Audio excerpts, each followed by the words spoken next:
Junior NTR. Junior NTR విషయానికొస్తే తాత పోలికలతో పాటు అదే పేరుతో ఉన్నారు కాబట్టి ఆల్రెడీ టీడీపీ స్థానం అనేది మన అందరికీ తెలుసు. ఇప్పుడు ఒక రకమైన మధ్యమ స్థానం అని చెప్పొచ్చు. ఎలా ఉంటుందో తెలియదు అన్న, ఆ ఫ్యూచర్ ఎలా ఉంటుందో తెలియదు అని చాలా మంది ఆ క్వశ్చన్ మార్క్తో ఉన్నారు. సో జూనియర్ ఎన్టీఆర్ జాతకం ఎలా ఉండబోతుంది, అటు రాజకీయ పరంగా ఇటు తను ఎంచుకున్న సినీ ఇండస్ట్రీ పరంగా ఆయన జాతకం ఏ విధంగా ఉంది? తప్పకుండా అండి. ఎందుకంటే ఇతను జూనియర్ అంటే చిన్నవాడు. ఇతను వచ్చేసి వాళ్ళ యొక్క తండ్రి అనుగ్రహము, వాళ్ళ తాత అనుగ్రహము, దీన్ని మనం పితృశాపానికి బదులు పితృ యొక్క యోగము, ఏమిటి యోగం, యోగం, పితృయోగం, అలాగే మాతృయోగం, అలాగే పితామహ యోగం అంటే వాళ్ళ తండ్రి గారి యొక్క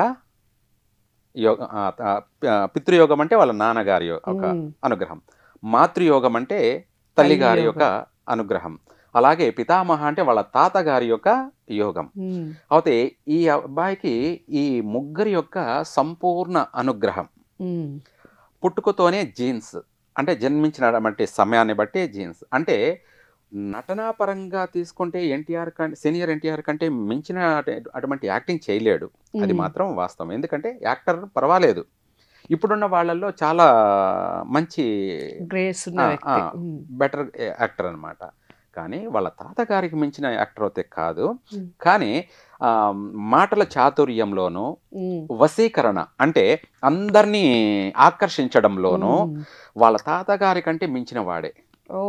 ఎవరిని ఎక్కడ ఎలా వాళ్ళని ట్రీట్ చేయాలి, ఎవరిని ఎక్కడ ఎలా మాట్లాడాలి, ఎక్కడ తగ్గాలి, ఎక్కడ నెగ్గాలి అనే ప్రతి దాంట్లోనూ మల్టీ టాలెంట్ కలిగినటువంటి వ్యక్తి.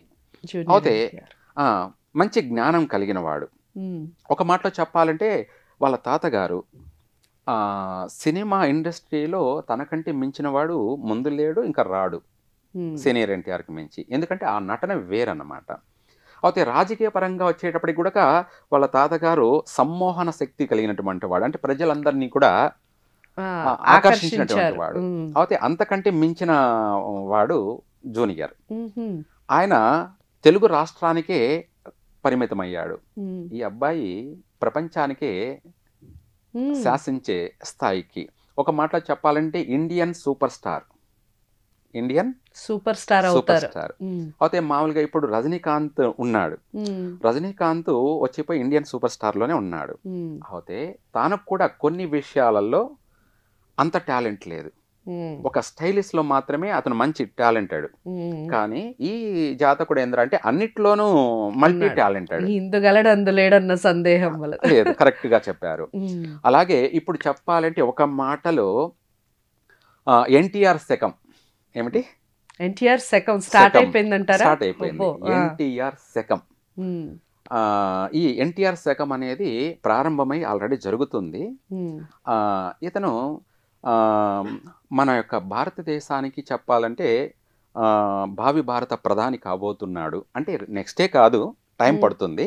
కానీ ఎప్పటికైనా సరే ఇతను భావి భారత ప్రధాని చక్రవర్తి, ఒక రాష్ట్రానికే కాకుండా భారతదేశానికి చక్రవర్తి భవిష్యత్తులో. అయితే భవిష్యత్తులో ఎప్పుడో జరగబోయే దాని గురించి ఇప్పుడే ఎందుకు అంటే ప్రతిదీ అవసరమే. అలాగే దానికి నిన్న కర్ణాటకలో జరిగినటువంటి పునీత్ రాజ్ కుమార్ తన యొక్క ప్రథమ వర్ధంతికి సంబంధించి ఆహ్వానించడం, అక్కడ రజనీకాంత్ అలాగే ఎన్టీఆర్ ఇద్దరి మాటల్లో తేడా కనిపిస్తుంది. ఆయన కన్నడ రాష్ట్రానికి సంబంధించి జన్మించిన వాడైనా ఆ కన్నడలో మాట్లాడడంలోనే పర్ఫెక్ట్ లేదు. ఎవరు? రజనీకాంత్. ఈ అబ్బాయి కన్నడను అవలీలగా అద్భుతంగా మాట్లాడగలిగాడు. అంటే ఏ రాష్ట్రానికి వెళ్తే ఆ రాష్ట్రంలో ఆ యొక్క భాషని ఒక అనుభవజ్ఞుడు మాట్లాడే విధంగా మాట్లాడుతున్నాడు. అంటే ఆ మాట ప్రతిదీ కూడాను స్పిరిచువల్ గాను బాగా పండినటువంటి మహాజ్ఞాని మాట్లాడినట్టుగా ఉంటుంది. అలా జపాన్కి వెళ్ళినా కూడా వాళ్ళ భాష వాళ్ళే పర్ఫెక్ట్గా మాట్లాడరు.